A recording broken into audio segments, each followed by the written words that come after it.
آموزشگاه مداحی علمدار، مداح اهل بیت کربلایی احمد باقری.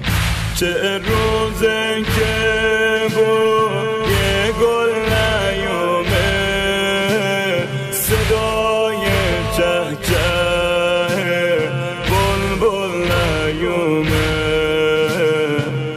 چه روزه چه منزل اسیرم، غم 40 ساله گویی کرده پیرم.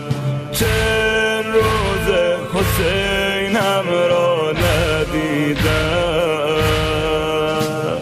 غم عشقش به جون و دل خریدم.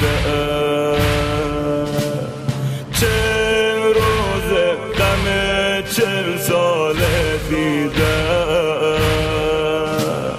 غم و اندوه دیدم، ناله دیدم.